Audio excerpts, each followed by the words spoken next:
Hello, people. Hello. Hello. I feel like one of us sounds crazy. It could be me. My apologies. You know what I would love to ask both of you? I'm going to put you on the spot. Could you give the folks watching at home a little tutorial on social media etiquette when working or interacting with VCs, founders? Did something happen that you're talking? Something did, but it's not really tea. It's just there's a really particular founder that I always see on social media, the very little social media I use, who's just always going about it the wrong way. Like they add to everyone's thread something about their startup. You know that person, and it's like no matter what the topic is, they somehow want to bring in their startup and how they're fundraising. And I see them everywhere, and I want to just tell this person, like, you're really not helping your case. You're coming off really annoying, and it's irritating, and it makes people not want to work with you regardless of what your company actually is. And that's unfortunate, but I feel like that's the reality of it. Like, I'm irritated just when I see them, what's the word? Spamming the comments. Yeah, I mean, I don't believe that people actually fundraise on Twitter. I think that you build long-term relationships with people and like you see them on the periphery, but I don't think that I can't think of one founder besides one, Amanda at Fiveable. If you ever see this video, I would like to invest in your company, but you're not answering me. Like there are people, but it's not because they reached out, I don't think. Yeah. Yeah. Yeah. There's the whole joke on Twitter now that like if you just write like that you're X Stripe or X Coinbase and you just say like building something new, that people like run to your DMs to try to figure out what you're building so they can get in first. No. Apparently that's like the new like sourcing hustle in the analyst world. I mean, people like building something new in their title and to go find them. If I'm being completely honest, people who tag their company over and over and me, I mute them. I have a lot of people muted. A lot. Say their names. Say their names. I have a lot of people muted. So, if, you know, like there ends up being those threads where people are like at Lexi the VC. You know, it's just like and there just hits a point where some people just do it so much that I have to mute them because otherwise it's just too much noise. I don't need to be on every list. So much noise. You don't need to tag me. It's okay. Yeah. That's how I feel the tagging thing more so on LinkedIn. Please don't tag me in company announcements on LinkedIn. No. One, I probably already know, and I probably already don't like it. So now it's just off. You know, because now the founder's thinking like, oh, like now she's seeing it. And like secretly I've already seen it. And I don't like the deal. That's why I haven't talked to you yet. Facts. Yeah. I just want what's best etiquette? If someone wants to talk to you or acknowledge you on social media or say they're fundraising, is there a way to do it? Like, obviously the answer is just go to our website, but is there a way to do it appropriately on social? For those, go ahead, Brian. Yeah, for those with apply online, you really truly should apply online, like truly. And if your company's great, you will get bubbled up. Period. Like that's why they're allowing applications. For those that don't allow online, you're not going to sneak up on someone into an investment, right? You're not going to surprise someone into investing in you. So you might as well do it the old-fashioned way, which I hate, but is to find people that know them, people that they've invested in, right? And get them to make a warm introduction. They don't do online application. Mm-hmm. Do you know I had a founder in real life try to jokingly, pre-COVID, make a comment about how my DMs are closed on Instagram and Twitter. I was like, for good reason. For absolutely good reason. It's crowded in there. And people will send me a DM and I'll be like, hey, you got to go to the website because your message is going to die in here. Die. I don't have the time. Also, I don't check it at the frequency at which I read our applications. I read our applications frequently, multiple times a week. Yeah. How often do I check my social? You're lucky if I'm there once a week, once a month sometimes. Sometimes I just completely forget it exists. Yeah, and I don't know if people realize, like, people will hit our Facebook DMs, our Twitter DMs, our IG, and LinkedIn. And I got my first TikTok the other day. Back up. Wow. That's aggressive. Oh, yeah. Wow. Yeah. You're not sending a good signal at all. It's not. So, look, we have the easiest thing possible. Lightship.capital. And it's going to come to all three of us, and we're going to be able to see it. And it's going to be great. Yeah. And if you have my phone number from way back in the day, don't text me and let me know that you submitted an application. Something else that happened today. I won't name names, but I was at a VC matching, like, networking speed dating event. And someone said to me, and tell Brian to return my calls. And I said, and Brian's a grown man who can do what he wants with his personal cellular device. Wow. No, I'm not passing along this message about you. No. Wow. Yeah. Somebody told me something about Brian today. I was like, okay. Like, there's nothing I can do about that. So what am I supposed to do? Go scold Brian? Like, he's my boss, first of all. Second of all, it's his personal phone. Like, clearly you're not the homies you think you are. I love how real it is tonight. Okay, it's 6:07 or 7:07. 7:07. It was top of mind. It was top of mind. We can get started with the show. Come on, Marlon. No.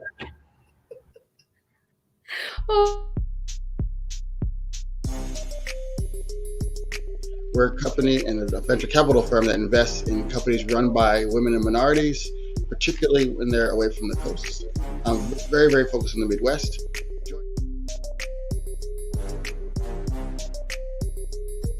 You are watching live the first pitch competition on Twitch, where you, the viewer, have an opportunity to vote for companies that you like best.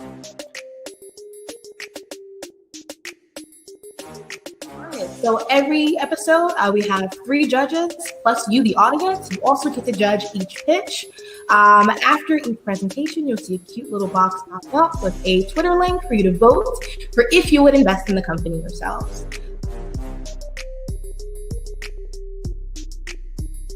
During round 1, we watched as the startups presented their pitch deck in 5 minutes or less. Then the judges began their Q&A. After we selected viewer-submitted questions for the founders to answer, in the end, the audience and judges had the opportunity to vote in the poll below for the company they like best.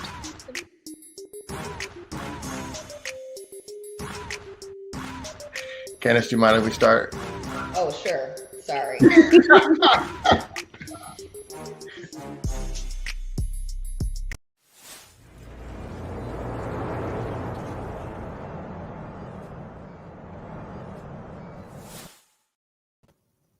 Good evening, everybody. Welcome back to the very last episode of round 1 of season 5 of Twitch Pitch, the very first pitch competition here on Twitch, brought to you by your very favorite venture capitalists, the team here at Lightship Capital. For those of you who are new, hello. Welcome. We have 12 companies that compete head-to-head, 2 companies per episode for your vote, our vote, in the title of Best Pitcher and a grand prize of $25,000. So what happens is every episode we see a 5-minute pre-recorded pitch video from a company, and then we bring on the founder live here on the air, where we ask questions to that founder, and you in the audience, please ask questions and make comments as well. From wherever you're watching us, whether it be Twitch, Facebook, LinkedIn, whatever, you can throw your questions in the comment box below, and I will make sure they get asked or noted to the companies presenting tonight. After each company presents and after the Q&A, you have the opportunity to cast your vote for that company. You'll see a number pop up on the screen. I will also read it aloud, where you can cast your vote for the companies that you would want to win this competition. We're really excited about tonight. We are at the end of the road, folks. For those of you who aren't keeping track of time, this upcoming Tuesday is our grand finale. So it's a big night for everyone. This upcoming Tuesday, we're going to see the top 3 companies of the season. compete one last time for the grand prize. We're so excited for you to meet the companies tonight. We couldn't do it without our fantastic sponsors. Thank you to our main sponsor this season, JP Morgan Chase, a global leader in financial services for corporations and governments in over 100 countries. Thank you to UPS, a global leader in logistics and supply chain solutions all around the world. Thank you to the Ohio Third Frontier. OTF works with innovative startup companies across the state, making Ohio the destination for tech entrepreneurs. And thank you to my favorite sponsor, the Hillman Accelerator, the very first accelerator created for underrepresented founders here in the Midwest, which just happens to be created by our very own brilliant Candace Matthews-Brackeen. In addition to creating the Hillman Accelerator, she is also a GP here and founder of Lightship Capital and is our expert in all things CPG and e-commerce. On the other side of me, we have Brian Brackeen, our resident expert in all things AI, machine learning, and computer vision, and he's the other GP of Lightship Capital. Folks, my light is about to fall over because my dog is walking by it. So let's hope that doesn't happen here live on the air. If it does, we're just going to keep rolling with it. And while we see if I still have light at the end of this episode, we are going to bring on our very first founding team. So everyone, meet the team at Staat.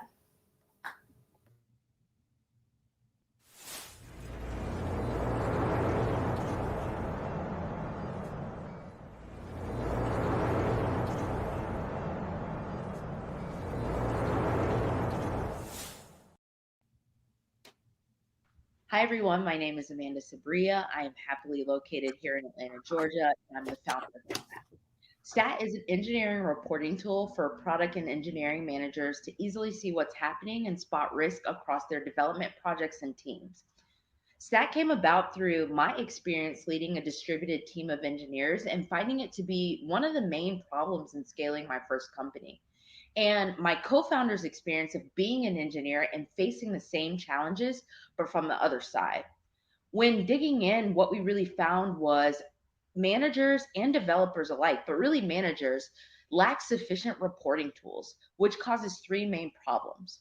The first is really being able to spot and eliminate bottlenecks as soon as they arise, understanding what progress is being made across your project from both a code perspective and an issue perspective, and getting that understanding quickly enough to make quick decisions and lead effective meetings like stand-ups and retrospectives. And then finally, planning and predicting deliverability was always inaccurate because I was operating with not the right data, and it would take me hours to dive into tools like GitHub and Jira to gather it together and make some sort of prediction.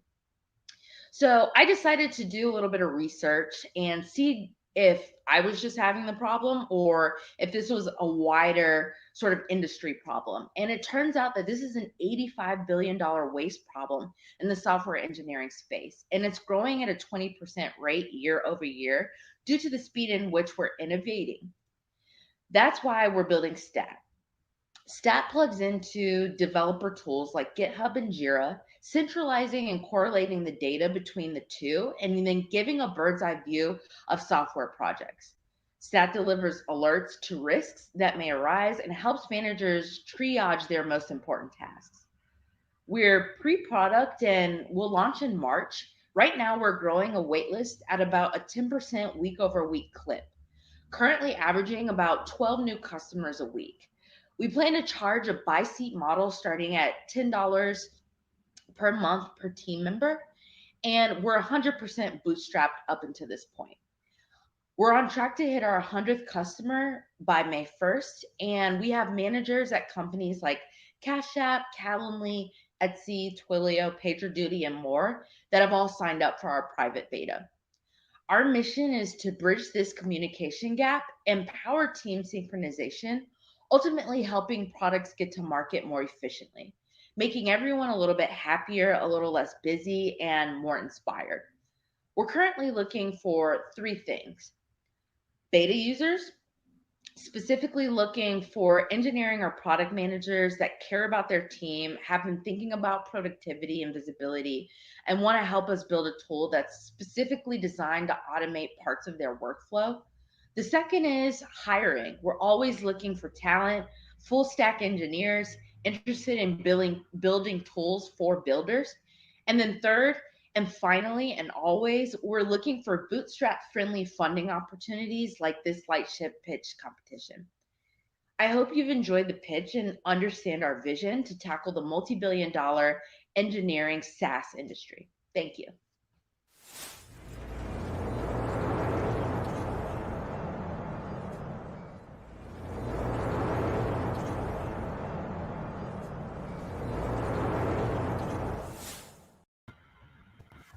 All right, welcome to the show, Amanda. Before we get started with questions, I have a quick question for our audience. We're seeing maybe a smidge bit of technical difficulties on the back end. So if you're watching us on Twitch, could you let us know right now? Drop an emoji or a comment in the comment box so we can see that Twitch is up or down. Thank you. All right, now, thank you, Amanda, for joining us. Candace, do you want to get started with a question? Yes. Tell me a little bit more about the customer research you've been doing as you've been pre-product. Yeah, definitely. So a lot has changed. We're no longer pre-product. So yes, so we have a wait list now of 300 folks or 290 folks. We should pass 300 by the end of the month. A lot of the customer research that we found is when we first came out of the gate, we really thought that this was going to be an analytics tool, right? We're going to learn cycle time and performance productivity analytics. And what we found is that managers aren't looking for analytics. They're looking for data to come together from a bunch of different tools, very streamlined and clean, and then be able to have collaborative tools built on top of that so that they can easily, triage and manage as they go. So that's been the number one learning, is they're really looking for a new modern operating system. Some of these managers are managing project boards that have hundreds of issues and hundreds of tickets, right? And some managers are managing 3 and 4 and 5 project boards and 3 and 4 and 5 repositories. So they really want one place to see where their attention needs to be every single morning. And then since you are no longer pre-product, have you been testing your pricing model? Yes. And what's the plan there? So that has updated as well. We noticed that teams were coming on board and they were connecting instantly 2, 3, 4 data sources, right? And so what we decided to do is switch it and start testing by team, by number of connections model, so that way we can offer very powerful features even at the small business level. But then as they grow as a company, then we get better with them. Great. I'm the least technical on the team, so we're going to let somebody else go next. Well, yeah, I'll go next. And it's great because I understand the power of the tool and the need. It's a huge need. So that brings me to this bifurcation of customers, right? I can see the need for a large dev teams, large dev shops. People are managing hundreds of engineers. I could also see the need in a small startup-y 10-person, 5-person org, right? So how do you think about where your best customers are? Yeah, right now, where we're working best is with customers that have managers that are managing at least 4 engineers, or they're managing multiple squads. They're at fast-growing companies, like you said, they're Series A, headed towards Series B, or they just got acquired. So a lot of the people that signed up for us, they just got acquired. They have a lot of data merging, right? And so they're trying to make sense of it all. On the fast growing part, these companies are making between $2 million, $15 million in ARR. And then on the acquisition part, the acquisition happened within the last 6 to 12 months, and they're still right in the middle of that transition. What I love about that is there's a lot of signals that happen when someone raises money or gets acquired, right? And there's a lot of ways you can say, okay, now I should be reaching out to that person, which feels to me like a great way to do biz dev. Yes, definitely. That's where we're focused. Perfect. Thank you. Yeah. Excellent. For everyone watching, thank you so much for answering our last question. But currently, if you have any questions for Amanda about the company or comments, throw those in the comment box too. So Amanda, tell me more about your team now. You recorded this a while ago. Where do you think your team's strengths lie, and where do you think you still have some gaps? Yeah, right now we're really strong in our go-to-market strategy. 2 of, including myself, have worked on sort of product management teams where we were taking products to market, or big brand teams where it's sort of like, how do you create an electric brand around an engineering product. So that's one side. And then we have 2 engineers. So we have 2 principal engineers. I think where we're really looking to get stronger is in our front end development. Right now, I do all the design for the product. And, you know, I come from a design sort of product management background. And so it's getting harder to manage, helping go to market as we're growing, and I'm onboarding people every day and having to sit and design things in the middle of the night, right? And so where we're looking to hire is, again, developers that have a great design sense, but then can also do the front end development. Excellent. And I don't see any audience questions for you yet, but our audience tends to be founders, startup founders, tech people. So if any of them say, listen, we need this tool right now, where can they find it? If you just go to www.stat.co, you can sign up. It'll send you a link to schedule your onboarding session, and we will get you in the funnel. This will change in about 30 days where you'll be able to onboard yourself all the way through. But right now, we're having everybody sign up and schedule a meeting.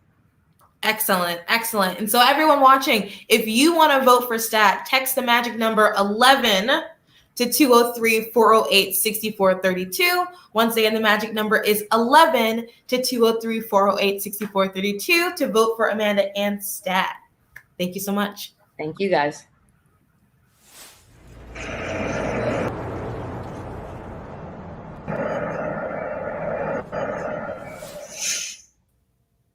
All right, let's switch it up a bit. Brian, what are your thoughts? Yeah, love it. Love it. Real need, real problem. We could use it even in our own organization. Founders that are designers and product leaders end up with more mature products earlier, which is really, really great. That's the great news. The bad news is, to her point, they're the first people to get pulled away from what they're best at. Fundraising, just you name it, taking out the trash, everything. Like everything is the founder's job, right? So that's going to be a stress on her, but she seems like she can handle it. Yeah. Candace? She just seems like a strong founder, and they're attacking this from, it seems as if, all the right angles.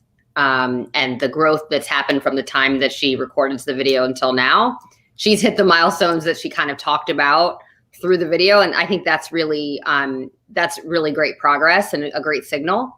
I mean, I don't have anything negative to say. She's learning everything that she needs to learn. Yeah, that was a good one. She'd be a great company for Telcel next, see if she were interested. I mean, you can ask her if she's willing to move to Oklahoma. Listen, she is great. I like Amanda a lot. I would not ask her to move anywhere. I think she's fantastic, and I'm excited as Stat hits full market, what that looks like and what happens.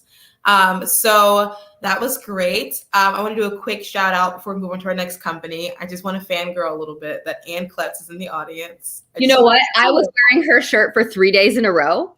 I can see it in front of me. Man, that thing does not hold a cent. Thank you, Ann Kletz. Go for it. So, totally not sponsored. She's the CEO and founder of an incredible sportswear brand called Goal 5, and she's everything. Hold on. Keep going. Like, no lie. And while it's right here. I've been wearing it all week. So I'm gonna answer another quick question since we're in kind of a lull. So for Gleese 412, if you want to learn more about how you can invest alongside of us or invest in the fund, we don't have any syndicates open right now. Just send us a message on our website. There's a cute little Wix comment thing where you can send messages through that, or info@lightship.capital, and we'll be able to direct you to whom on the team you need to talk to about other things. So, we love you too, Ann. So we're excited. Thank you so much for joining us, everyone, and Ann. And speaking of sports and sportswear, let's check out our next company.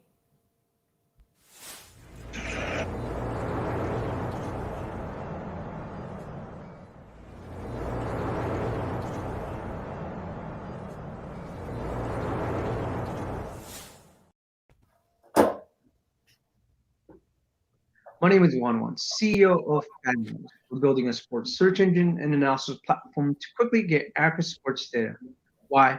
because fantasy sports players and sports bettors always want to win, but they just don't have the time and data to do the research needed.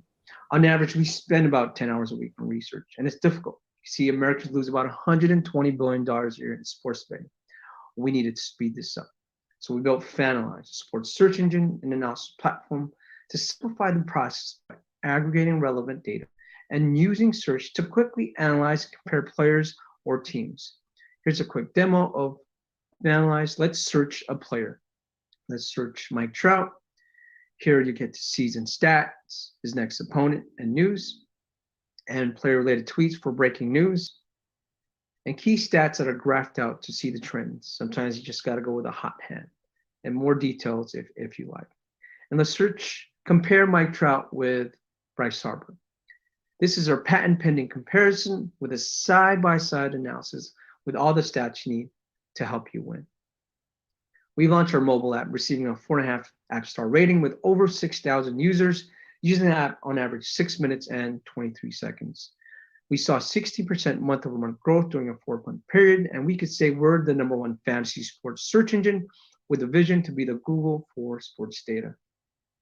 We're offering a freemium model to allow users to subscribe for advanced data with customized analysis. We're also setting up our affiliate marketing revenue stream. Sports data and analytics is rapidly growing, and we want a piece of the exploding sports betting market estimated at $215 billion by 2025. In specific, global sports analytics to reach $2.7 billion by 2027. Fanalyze disrupts the sports data space similar to how Google disrupted portals such as Yahoo, AltaVista, and Excite by focusing on search, aggregating accurate sports data, stats, content, and news. We currently have baseball and football data and launching basketball this month with plans to launch cricket and Olympics data in the summer. And in phase 3 with esports and football or soccer data to scale through market influencers, digital marketing, and partnerships. Our team is ready. My co-founder, Chris Longwood, and I have a combined 40 years experience in engineering and product design working for several tech startups, and we have a great boards of advisors with expertise in search, mobile, analytics, and sports. We're raising a pre-seed round of $500,000 to scale to 10,000 paid users, reaching $500,000 in revenue focused on MLB, NFL, and NBA. Let's team up to change out each fan, analyze sports data.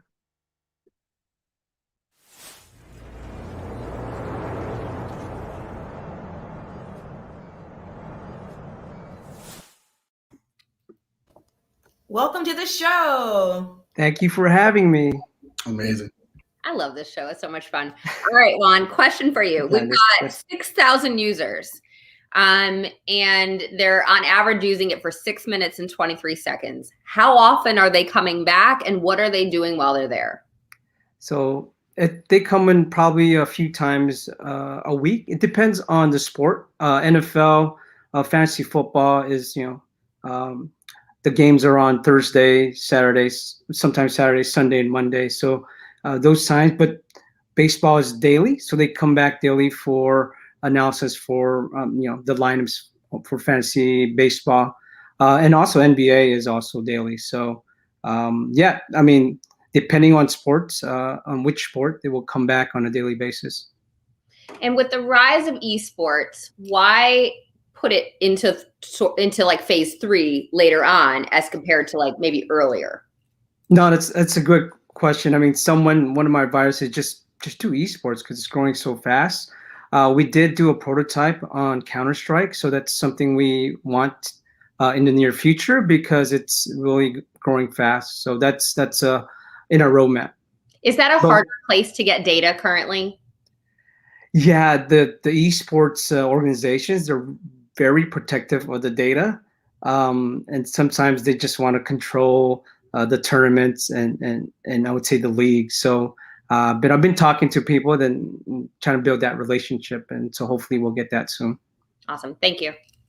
Thanks, Candice. I feel like there's a bunch of different whys to use your product, right? I mean, Yeah. Different motivations from winning a fantasy football league to gambling, right? So what are your most common whys? And then how are you designing the data to be most helpful to those whys? Yeah, I think when we first started Fanalyze, it was really we wanted to speed up time, aggregating the data points that we're looking at. So you search your player, right? So you get all the valuable information. So do I know if this player is playing? Could I see his trends for the last week, the last game, and so forth? And the comparison part is what we're trying to speed up as well. So you search 2 or 3 players, and then you get that side-by-side analysis, and then that quick analysis helps people to create their lineups or make sports bets, right, based on the data that they customize. And then I have a question, and I don't know the answer to this. Hopefully you do. Oftentimes you're doing the kind of this or that because you've got a player starting and a player on the bench, and you're trying to figure out. And I'm always wrong, by the way. Like which one you're supposed to start, right? But then there's also sometimes players that might be available that aren't drafted and that might still score even better than the players that you have on your team. Is there an opportunity for that? Like how to make it a little more kind of integrated with the tools? Yeah, so we're integrating. Waiver wire is very important. I think if you don't have the best draft, you have to go in and bust your butt to pick up the right players. So what we've done was we aggregate the waiver wires and see what's being recommended to pick up from different sources. So we know that these analysts are talking about these 3 players you should pick up, and that's something will help you with your fantasy lineups and of course weekly pickups to improve your lineup. And then last, I usually don't do 3, but I love the topic. I like to understand. Sure. Is there an opportunity for AI in this data? And if so, where could it be? Yeah, so I worked at a natural language processing, my first startup after undergrad in 2000. So, NLP, we aggregate the right data points and also search. A complement of natural language processing is answering conversational queries. And we're integrating that now as well. We're actually developing an NFL voice app feature. So asking, how many points did Brady have today? Show me the past stats on the Niners and the Chiefs. So AI is also, we're creating predictive analytics as well, using the data we get to predict the winning teams for NFL. We actually got it to 68%, but testing that now. So don't count me on that. But we're planning to launch that as a premium, I would say, subscription model as well. Thank you so much. Thank you, Brian. Can I ask another one? Of course, Candace. Okay. Sorry, I don't know if you know this, but Brian and I are big sports fans. So, what's your sport? I played football, basketball, ran track. Watching? I enjoy football. I mean, that's the most exciting. I mean, yeah, football is my favorite sport. Is it college or professional? Professional. And what's your team? I grew up watching Dan Marino, so the Dolphins. Okay, that's a good one. All right, what's exit look like? I mean, there's been a lot of activity in the sports betting space. So as we continue to build data analysis, I think exit will be probably one of the big guys with DraftKings, FanDuel, BetMGM, Bally's, and so forth. So that's what we see. Great, thank you. Excellent. Anyone who has questions for Juan, throw them in your comment box below, and I'll get to them in just a second. So I'm not the sports watcher on the team. So tell me, do you have any sort of regulatory hurdles surrounding your app or data being used either here in the States or in other countries? Yeah, no, we don't do any daily transaction with games or betting, but we do need a license to be affiliate with sports betting operators. That's pretty much it. We need to register and have a license for the states that offer online sports betting. Believe there's about 10 states now, but that's the only regulations we need for the sports betting part. Is that the same for when you go to the EU? That's a good question. I mean, they have different laws there. I don't think it's that regulated because we're fairly new in the States, but I definitely have to look into that when we get there. Yeah. Thank you so much. Thank you. Let's see.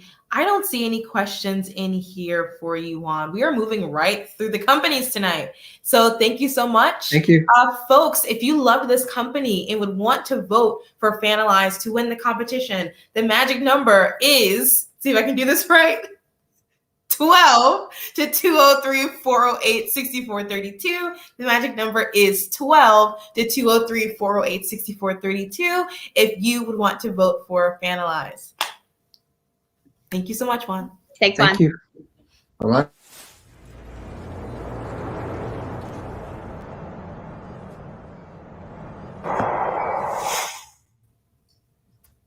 Candace.